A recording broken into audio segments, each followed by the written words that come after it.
I got a new doctor this week Go for because yay, finally got health insurance. I mean, that's a it. whew, Yay! yeah, no, right? Health insurance. I feel like an adult now. Um, who would have known how relieving having insurance feels? But I got a new doctor this week, and we were sitting there, we were talking, and we were talking about the psychology of how people think. And one of the things that she brought up to me was she didn't understand why people or how people could kill another person, right? Like she's like, I just don't, my brain just cannot wrap around this. And she's like, she's 60s, I'd have to say. Very, very funny. Like I love this woman to death. She's just one of the best doctors I think I've ever had. And she was just like, I just don't understand it. She's like, like my friends. I had some friends that were down in Florida and got killed by Ted Bundy. And I'm like, what? What?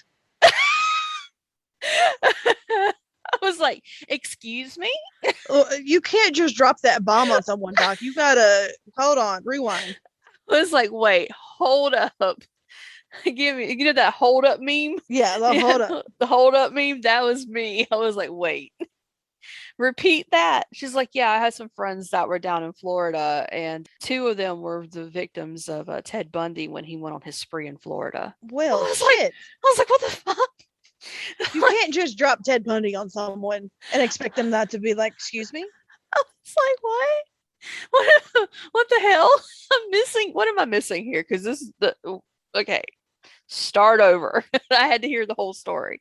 So she was saying that she was friends with some girls. They were down in Florida when Ted Bundy did his little His spree. spree. Yeah. When he Uh, broke out of jail for 43 days. yeah. And I was just like, Fucking Ted. I was like, are you freaking kidding me? She's like, no. She's like, that actually happened. I was like, oh my God. Like, just how? So yeah, there was that little piece of information that got dropped on me this week. I was like, well, Well, damn, shit. that's 6 degrees of Ted Bundy right there. I mean, Jesus Christ. Hey, this is Alicia, This is Melissa. and this is Dark. Dark.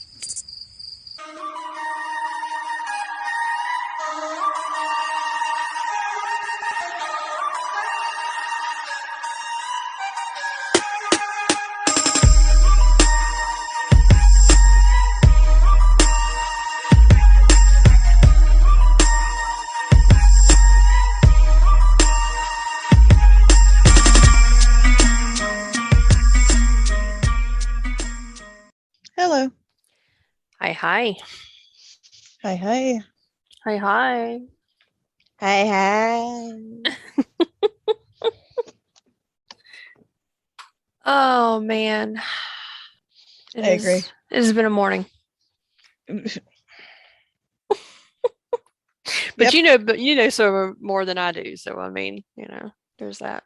It has been a morning. Nothing like having to go pick up your mom from the ER. Home resting now. Yep. Her and Poppy. Good stuff. Just at home chilling. She's throwing up and all that jazz. Ew.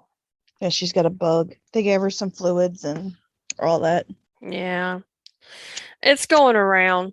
How was your morning? It's good.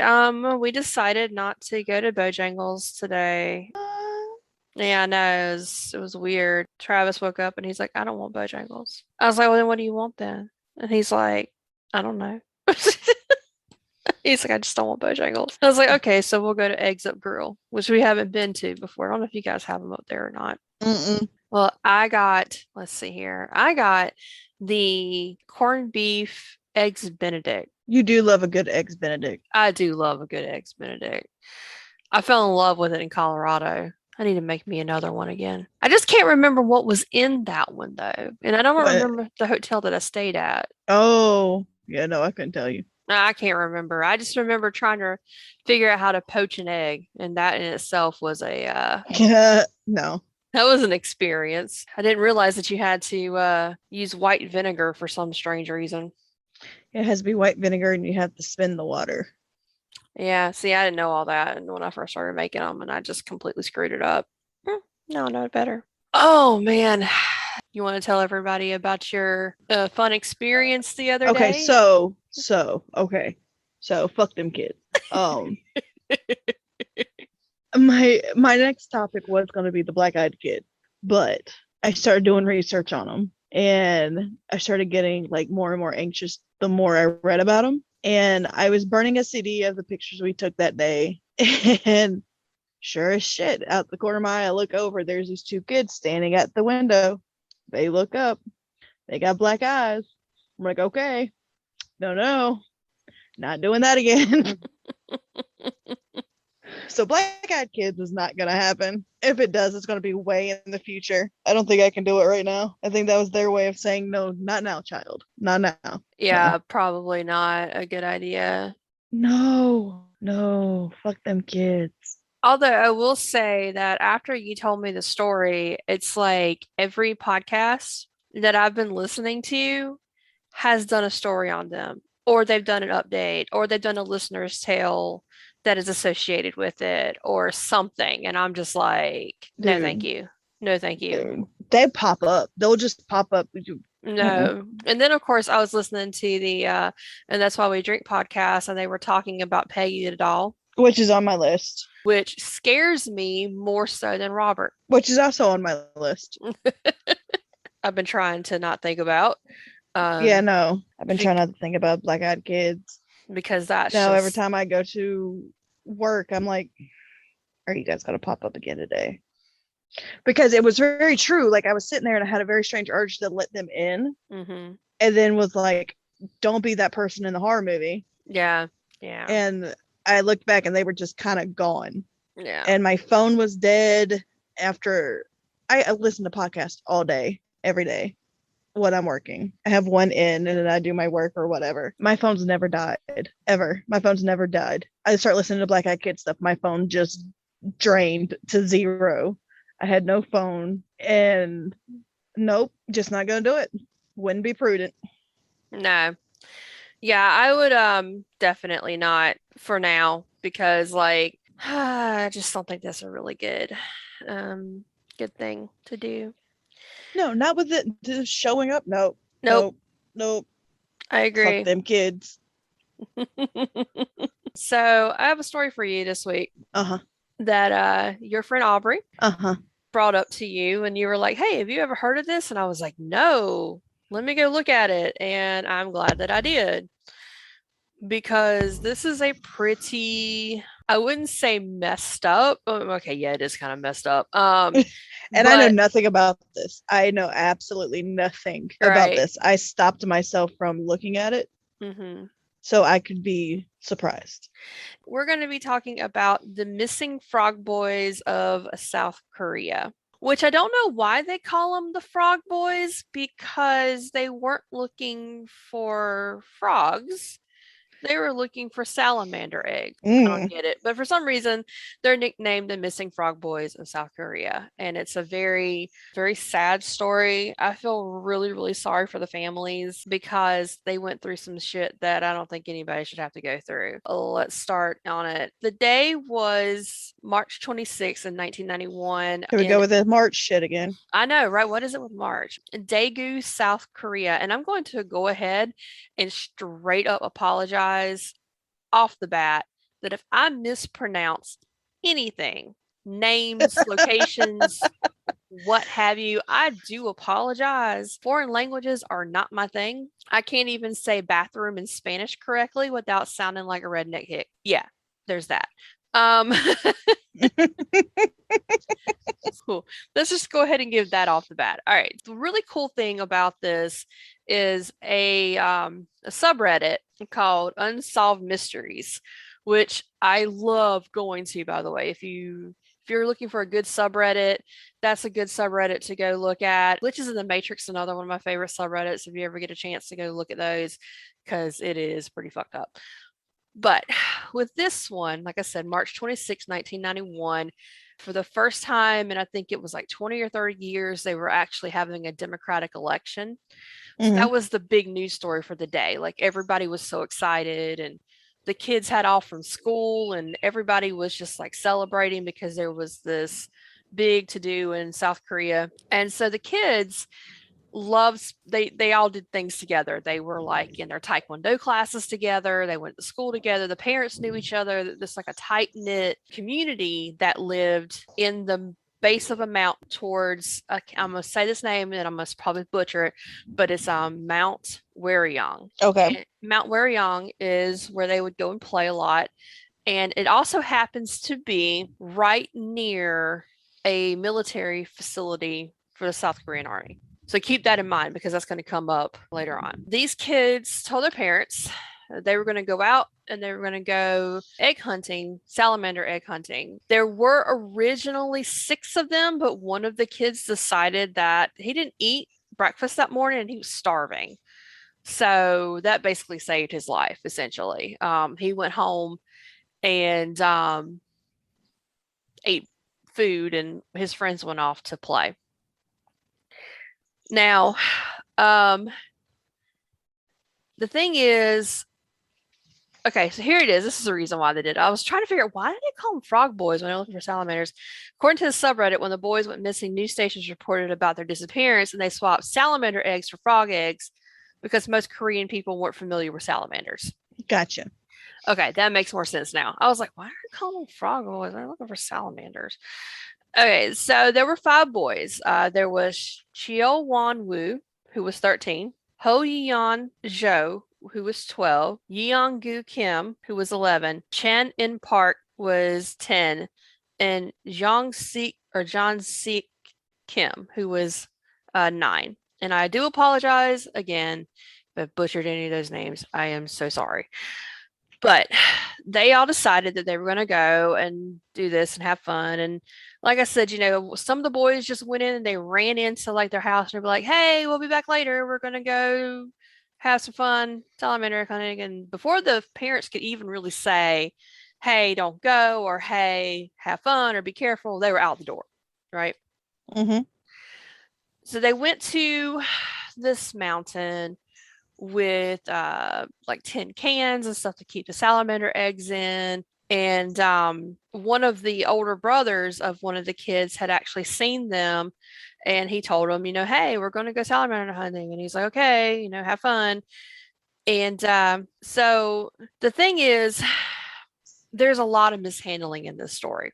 I've done countless readings over different and listenings and watchings of true crime stories where the police or the criminologist or somebody has mishandled something. And this is probably the worst case of this I've ever seen. These kids, it should not have been as bad as it was.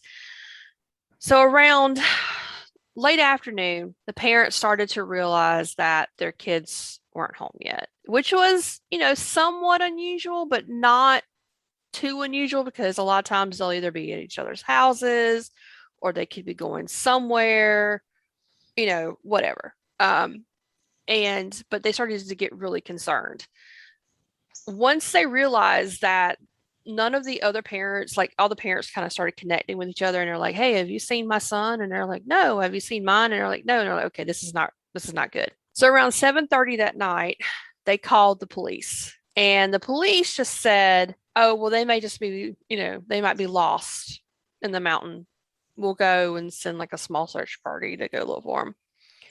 So they looked until around 3 a.m. and couldn't find the kids. The news found out about it, and they did do a news story on it. But because of the fact that the election was such a huge deal, it kind of overshadowed the story of these 5 missing boys, which at the time was really unusual in South Korea.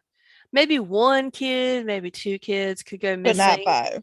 But not 5 at a time. Like, that's unheard of. I mean, even here in the United States, if 5 kids go missing, that's at one time, that's cause for concern. So the nation was talking about their disappearance, but it wasn't as big a business as the actual election that was kind of overshadowing it. The parents are really distraught, obviously. I mean, who would not be? Now, here's where things kind of started getting messed up. Well, the police were like, oh, we couldn't find them. Maybe they ran away.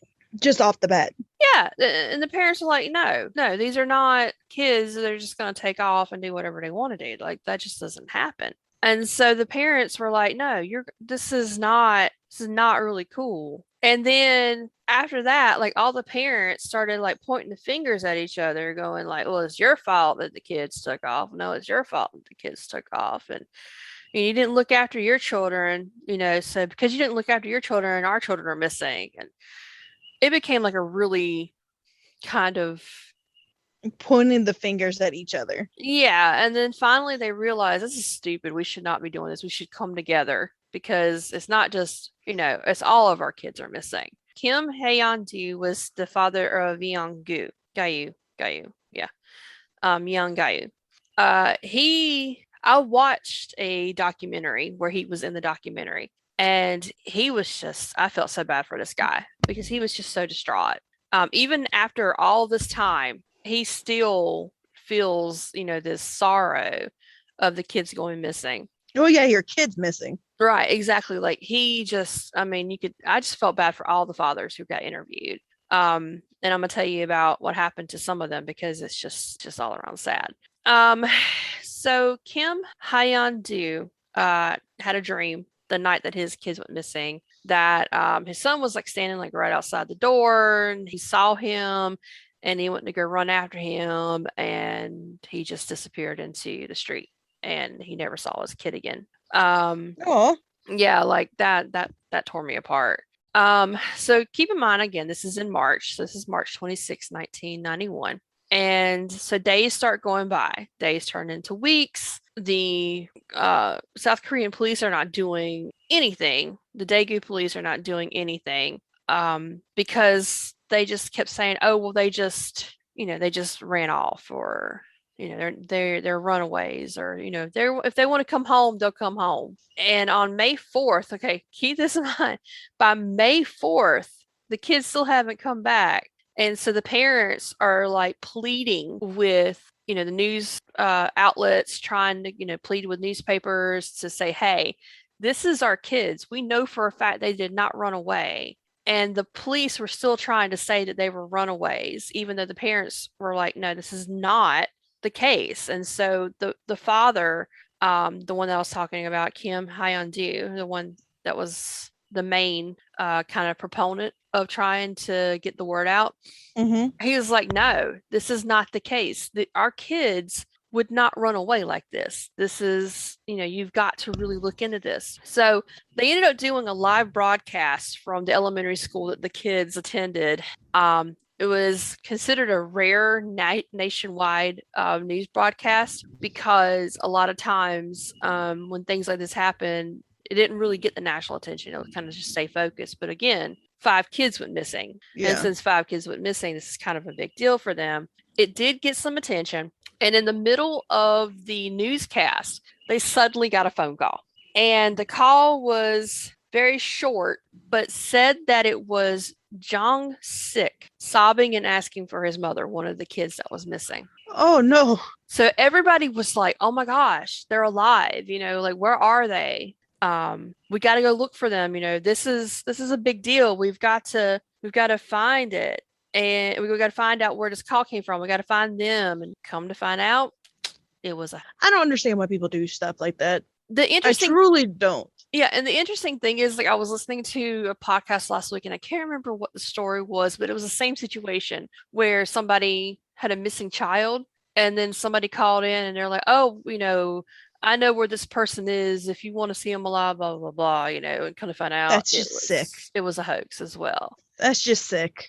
I agree. There's a special place in hell, right, for people like that. Yeah. Well, after this broadcast, it kind of tugged at the heartstrings of a lot of people in the country. And so they finally decided to start making more of an effort to find these kids. Now, keep in mind, this is in May, so 2 months have already gone by, 3 months technically by this point. And the president of South Korea, who was Roh Tae-woo, made a statement and said that we're going to amp up trying to find these kids. So what they ended up doing was they pulled volunteers, police officers. I think something like 200,000 police officers were involved in searching for these kids. Like, it was a ridiculous amount. Lord. Yeah, it was. They pretty much pulled every police officer from the entire country in shifts to go look for these kids in the mountain where they went missing. So they went to look, any evidence, clothes, belongings, things like that. Couldn't find anything. This went on for months, then went on for years. The five fathers came together. They bought a truck that had the pictures of their kids on the side, saying, "Please help find our missing children." If you see these kids, call us. Right, exactly. And they drove all over the country of South Korea with this truck. They went everywhere looking and searching and, trying to raise awareness about their kids. They were handing out pamphlets, they were handing out anything that would get the attention. One story that kind of made me a little angry was one of the fathers was handing out a flyer, and a girl had walked by and she looked at it, crumpled it up, and then threw it on the ground right in front of the father and kept on walking. Oh, that's rude. Yeah, I know. I was just like, what world? So a lot of the fathers obviously were not handling it. I think one of the families, the father said that, that was their only son. I'm trying to remember which one it was, but I think it was young Guyu's father. He started turning blue from being addicted to sleeping pills because he started like having a bad reaction to them. He didn't want to sleep because every time he would sleep, he would have a dream about his son. So, a year after the boy's disappearance, the obviously the reporters are still trying to get the story out as much as they possibly can, and they couldn't really, there was not much they could do. Like they were doing everything they literally could do, but still the police they're not taking it serious. In other words, hold on one second, I got a cough. Okay, there we go. So let's see, where are we at? Okay, now the fathers were under scrutiny. You know how it is, they always look at the parents first. The parents first, yes, because that's just the thing that they do. The parents are the significant other. Yep, exactly.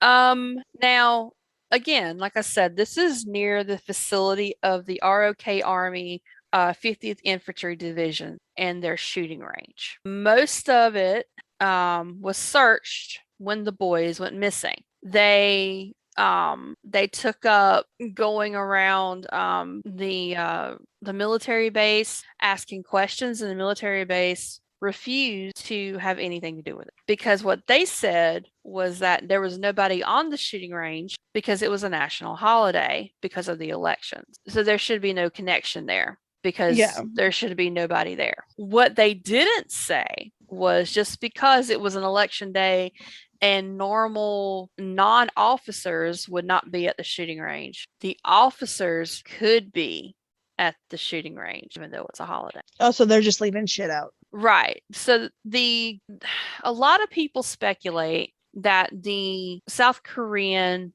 army had something to do with this and it's a huge cover up. That's what they think. Well, the fathers, this is so messed up. Oh my God, this is so messed up. In the documentary, the fathers and some of the mothers begged the army to have some part in this and help them look for their children. So one night they were brought to the base, and for some, I don't like where this is going. Yeah, this is something that I'm still trying to process in my brain that this actually happened. But apparently there was a psychic there. The army brought in a psychic. Not where I thought this was going. No, this is totally not where I thought that was going to go either. But apparently the army brought in a psychic, and the mother said that she started having visions of where the children could be. And the officer told her and the psychic to lead the fathers to where their children could be. Well, they went out with a bunch of Army corpsmen and the psychic and the mother, and they went looking for these children where they swear she was having this vision. Of course, when they get there, there's no children. Nothing there. Nothing there. And it's... You muted yourself. Sorry, where was I at? The psychic brought the parents. Yeah. or So the mother brought the parents yeah, to the place. so the psychics brought the parents to the place, and there was nothing there.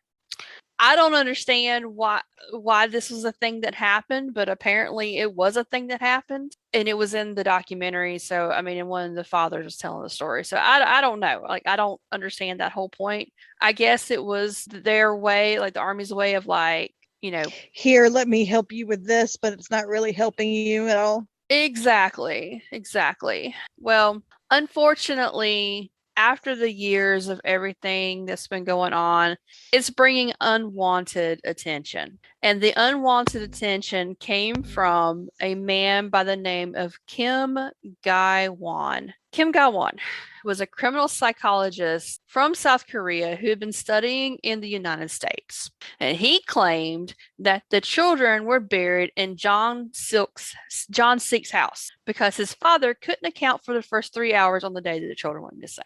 So here's this criminal psychologist who basically he hasn't been really studying the case because like he's not there. He's still in America at this time.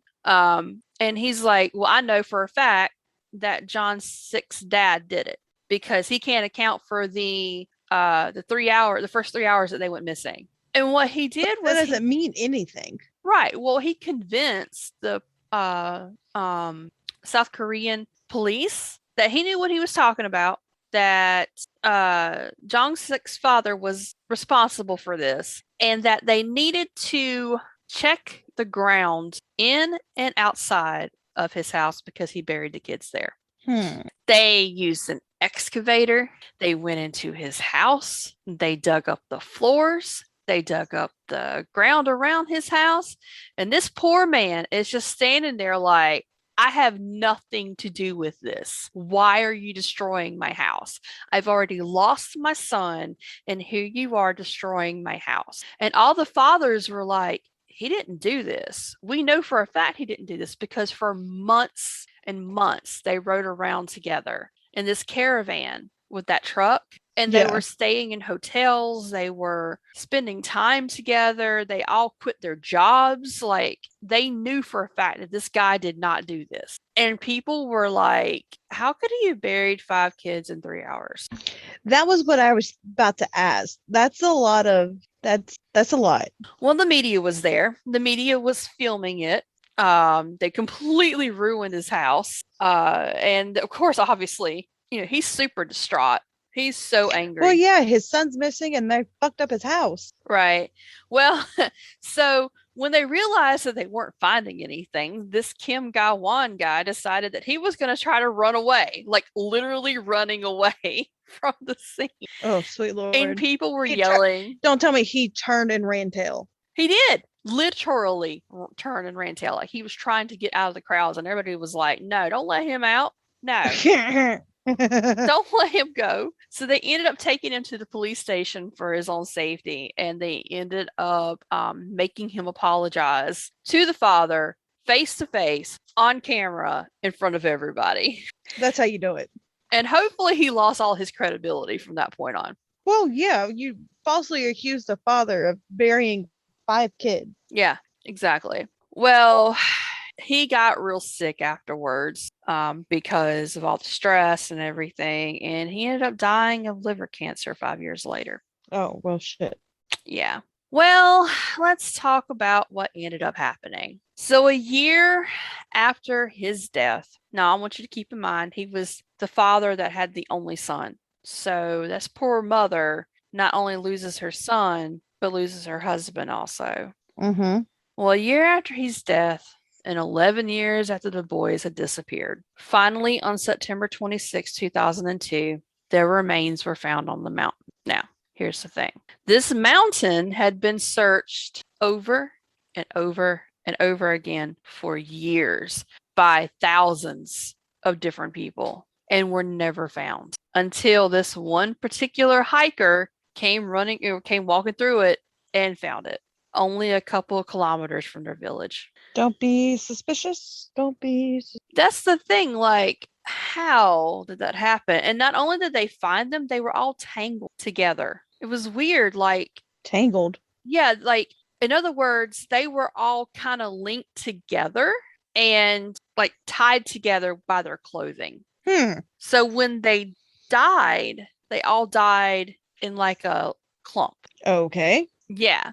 Now, here's where more mishandling gets into the situation. So, whenever they find the bodies, they're like, they call the police. Well, instead of waiting for medical examiners and the people who know how to handle remains like this, the police put on some rubber gloves and start taking the bones and putting them in piles on tarps, mixing them up. You don't know whose bones belong to who.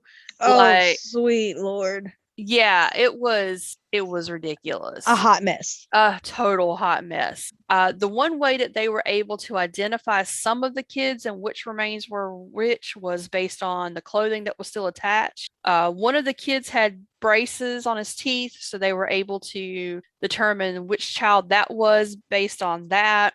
Yeah, but And there's still a good chance that one parent's gonna end up with someone else's kid. right, so they didn't know what to say about it. Well, here's the thing. One of the children's remains, whenever they flipped his shoulders and his sleeves that were tied together, yeah, sleeves were tied together, the knot was untied, and then an empty cartridge and unused bullets were found. Hmm. Yeah. Uh, hmm. That's So all I could what? say. Yeah. So one of the fathers was like, "I'm convinced that the children were shot because that in itself, right there. I mean, why would they have bullets around them, especially tied into their clothing?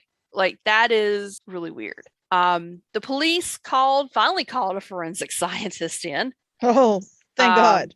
yeah, his name was Shay Zhangmin, a professor at the Book University. He arrived and was completely flabbergasted. Like I remember the interview that he did in the documentary that I watched, which by the way is a two-part documentary that you can watch on YouTube. I will put the link in our show description for you to be able to watch it. I'll put both parts in there. It's a very thorough documentary. I mean, I sat Travis down and I was like, I need you to watch this. And he's like, okay. And by the time it was over with, he was like, that was fucking ridiculous. I was like, I know, right? But he was this forensic scientist was like, this is a shit show without him saying it was a shit show. I'm paraphrasing for him.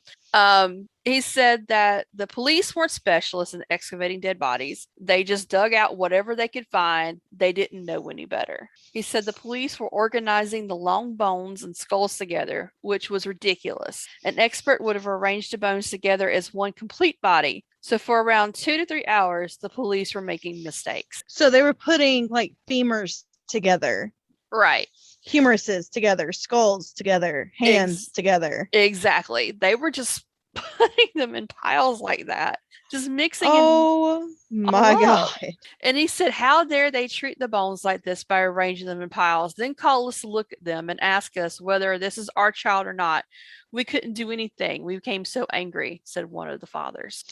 I think I'd be pretty pissed too. Like seriously, you're there's a good chance that this is not my child, that this is their child, and they have my kid. Right. Right. No, no. See, no. When you get to kids, I get rather mad when Yeah. stupid shit happens to kids. Yeah. One of the cases that I'm going to be covering is the story of oh my gosh, my brain just went woo. The one that was found in North Carolina, the one that was from Australia. I know who you're talking about, but I can't think of her name. Oh my God. Zahara Baker. Yes. Yeah, I'm going to be recovering that one. And that's one of those situations also that just the forensics in that one was kind of weird as well. But so basically what was going on was that the parents had little say in how the investigation was going. The police believed for years that they were runaways. Two of the parents died before they could even have closure on what happened to their kids. So yeah, there were only three parents left by the time that they found the children. They said that in the article, the excavation was not the only thing the police were called out on, even by the media. A day after the remains were found, the police chief said hypothermia was the most probable cause. Yeah. Now here's the thing. Good sir. No. Yeah. Now here's the thing. It was 3 degrees Celsius, which is 37 degrees Fahrenheit. Hypothermia does not set in at that temperature. No. And I mean, it's cold. Don't get me wrong, but it's not, the hypothermia is not going to set in. Right.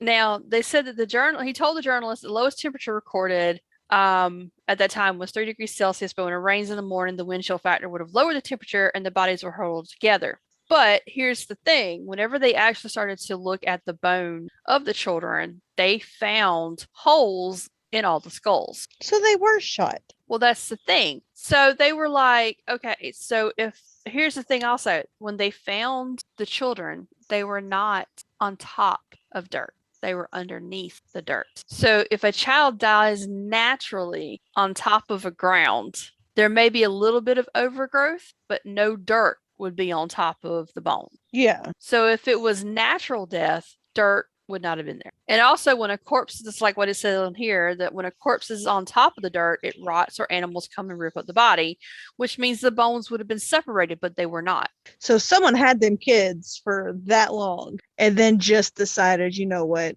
now's the time I probably should, get rid of them. Okay. But what was confirmed by the 50th Infantry Division near the shooting range was that the bullets found where the bodies were from their shooting range. But no one was supposed to be there. Well, like I said, commissioned officers could shoot on their own at the shooting range. Mm-hmm. Yeah. Well, that's why I said no one was supposed to be there. No one was supposed to be there, but commissioned officers could go on their day off to go to the shooting range if they wanted to. Now, here's another thing. So at the same time that this is happening, when the children go missing, a witness stated that they heard a shot, a scream, and then nothing. A shot, a scream, and then nothing. Yep. And they also said that it was reported that an officer fired his rifle on that day to use up leftover bullets, and the identity of the officer is still unknown. Don't they have like a check-in? They probably do, but they think this is like a massive cover-up from the South Korean army. Gotcha. So they're not releasing any of that information. Well, whenever Shay's forensic team went to examine the bones that were excavated, they had to discount a lot of the stuff that was dug out by the police as evidence, because they did find what seemed to be kind of like tool marks on some of the bone, and they think that came from a sharp cut to the skull that was man-made injuries that occurred before the children's death. So a lot of people were saying that it could have happened whenever they were excavating the bones, but according to the forensic scientists who were looking at the bones, they said that it could have been before their death. They said one child had his clothes turned inside out, which meant that the culprit covered his eyes with the clothes and then murdered the children by hitting their heads with some type of weapon. What they're trying to suggest, and this is a theory that was based on the forensic evidence, this has been investigated by other teams, was that they think that one of the children was shot. Okay. Then how the rest of them get holes in their head? They think that those holes came from blunt force objects. You gotta hit someone pretty goddamn hard. I know. To put a hole in your head. Yeah, I know. What they think happened was, and this is the theory. This is the main theory. There's three main theories. One of them makes sense, and the two are absolutely absurd. So let's go with the two that are absurd first. The first one is that there was a serial killer on the mountain that was stalking and killing children. But that's just an easy fallout. That's just an easy. That's too easy. I mean, yeah. And plus, trying to kill 5 children at once. I'm sorry, that takes more than one person. Trying to grab 5 kids at once. It's like herding cats. Right, and exactly. And then on top of that, they were all tied together. Like, what one person can force 5 children to tie themselves together? And I got a 10-year-old. Them motherfuckers don't listen. No, they don't. Not at all. So good luck. So that was theory 1. Theory 2, aliens. No way. Yep, I know. That was one of the ones that I read, and I was like, I was gonna say aliens. Shit you not. I was gonna go alien. Yep. But I thought it would be in poor taste. Are you serious? Yeah, seriously, that was one of the theories, because they just disappeared and then showed back up. And one of the reasons why that was a theory was because the 2 reasons. Number 1, it's near a military base, and where do UFOs usually get sighted? Military bases. So that was like one of the big things. They're like, oh, well, they must have got abducted, and then blah blah blah. But So that was actually, believe it or not, that was actually a theory because they poofed, vanished, and then all of a sudden popped back up. So that was one of the theories. With, Personally, human rounds in their clothes. oh yeah, of course, because that makes a lot of sense. So that was the second absurd theory. But the one theory that makes the most sense was that one of the commissioned officers was at the shooting range that day, shot, missed a target, hit one of the kids, heard the scream, freaked out, right? Uh-huh. Because they were so close to the actual military base. And I'm talking about maybe a couple 100 kilometers, like nothing big. Like it was not a massive gap between where the kids were found and the base. That the commissioned officer shot, heard a kid scream, realized what happened, went and got some of his buddies. They went out to the woods, realized that they had shot one of the kids, and they're like, we can't have any witnesses because we're going to get in trouble for it. And Bashed the other kids above the head. exactly, and killed them. And that would account for how the unspent rounds ended up with the children and how they all ended up buried and dead. So I still that's, like aliens. I know, I do aliens for everything, but unfortunately, that was not the case in this situation. They do think that it was the army, but of course, they're not doing anything about it. 2 years after their remains were found and stored at the University Hospital morgue, they finally had a funeral for the children. It took way too long for that, but I can understand they were trying to be thorough in the investigation because it was such a big fuck up. Yes. Especially piling bones on top of bones and not knowing which kid is which. Right. The parents' lawyer, Kang Ji-won, filed a lawsuit against the police for not having doing their jobs properly. They had 3 and lost all the trials. The judges didn't arrive at any verdicts. The police or the government should have set up a comprehensive police investigation. That's a hard word for you today. What's wrong today? Investigation team, and they should have tried to find out the cause, whether it was the military base or not. But the military base was refusing to even discuss anything. But what makes it so weird was the fact that they did that thing with the psychic. Yeah. I think that part right there is something that just I don't understand. So no one has ever been arrested in connection with their death. In 2015, however, South Korea removed the statute of limitations for first-degree murder, which means any new evidence that could lead the police to reopen the case. So if somebody were to come out to be found guilty, the statute of limitations would not expire. Well, that's a plus. Yeah. So they've been trying to keep this story as active as possible, but as the years have gone by, a lot of the fathers who are left are in their 60s and 70s by now, and they basically have pretty much given up on anybody being charged or arrested for this. It is still an unsolved mystery, unfortunately, but the children were found and they were finally put to rest. So there's that. Well, there's that plus. Yeah. Well, I don't like not happy ending.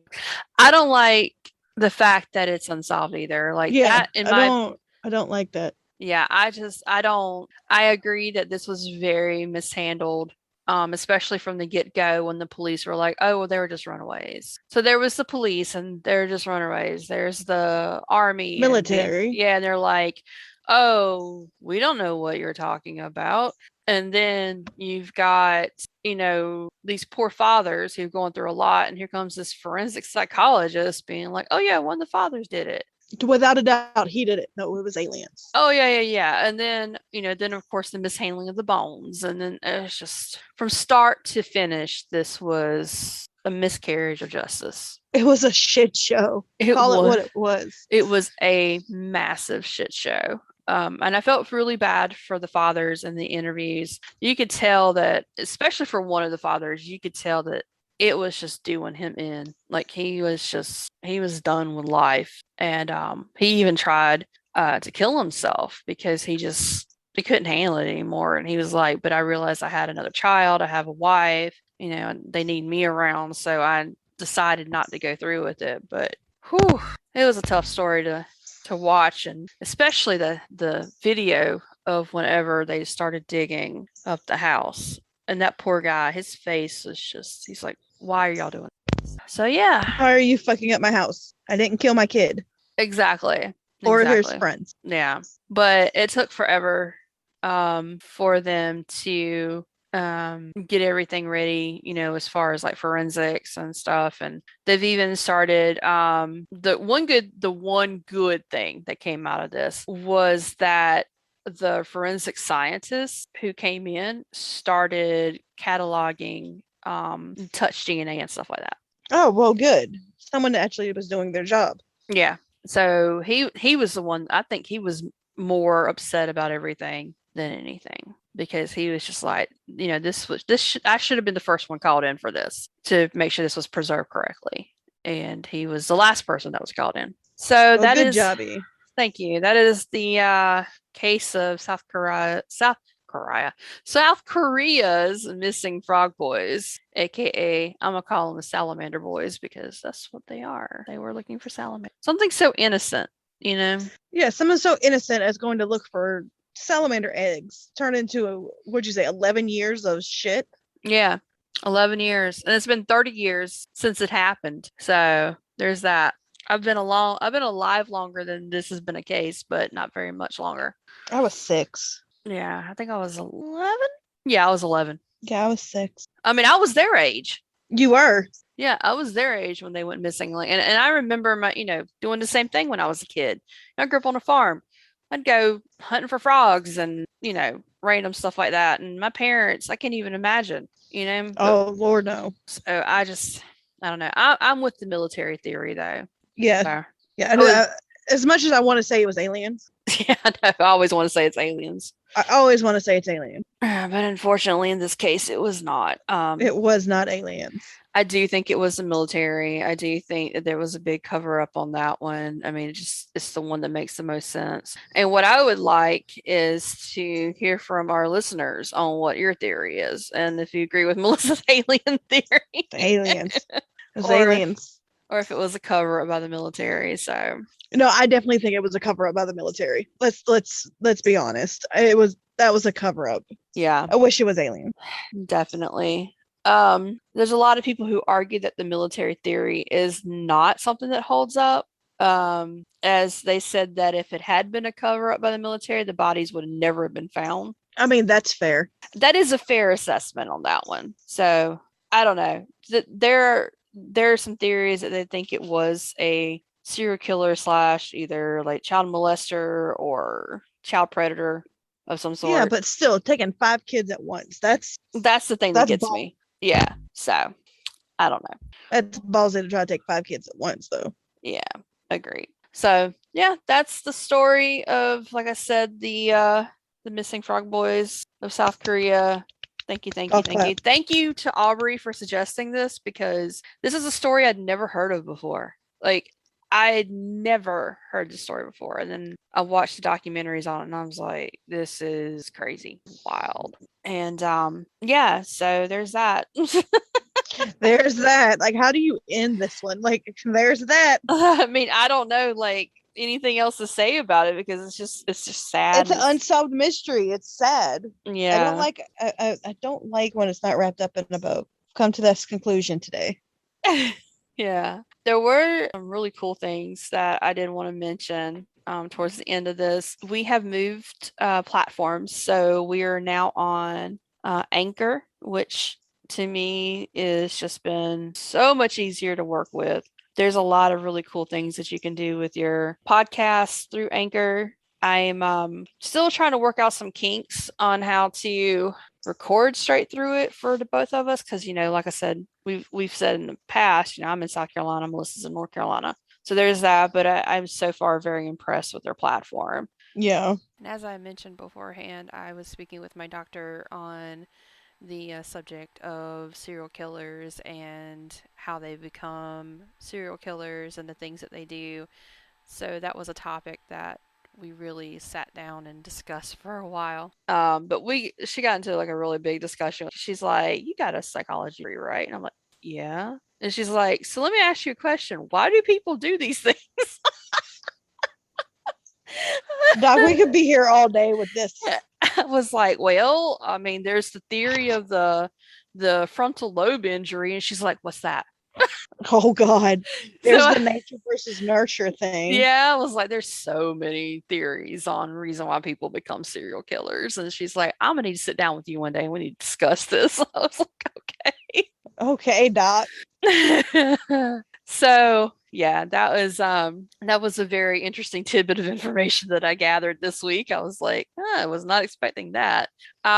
We should be, I think next Sunday we're gonna be recording our listeners episode. Oh, are we? We are. Oh shit. Yeah, I'm excited. We're actually going to be getting some I've had people message me and be like, "Can I Absolutely. Yes, absolutely. And for anybody else who would like to, our email address is darkpodcastemail@gmail.com. So definitely send it to us. We would be absolutely grateful to share it with our listeners. And I know that I have two of them that are coming in, that one of them sounds very interesting. A friend of mine actually stayed in the Cecil Hotel. I'm gonna have to get with one of my coworkers. Her family has actually seen Llorona. Oh my God. Yeah. Like Oof. people in her family have dealt with Llorona. Well, I've got that one coming in, and I've also got one coming in of a girl that listens to us. She actually sent me a message on my personal Instagram. She wants to do a story about her family plantation home in Louisiana. Ooh. Yeah, it's from the sounds of it, it sounds very, very intriguing. Almost kind of like the Myrtle Plantation. Mm. So I'm That's really, also on my list. yeah, oh man, I'm so excited about that. And yeah, so there's that. Just to remind you guys, we do have social media. So, Instagram is Dark Podcast US, Twitter is Dark Podcast US, Facebook is Dark Podcast US. And We made it real simple for you guys. we're also now on YouTube. Oh yes, we are. Yep, started that last night. Woo. My kiddo was excited that his mom's a YouTuber. And that's also Dark Podcast US as well. So yeah, you can find us there.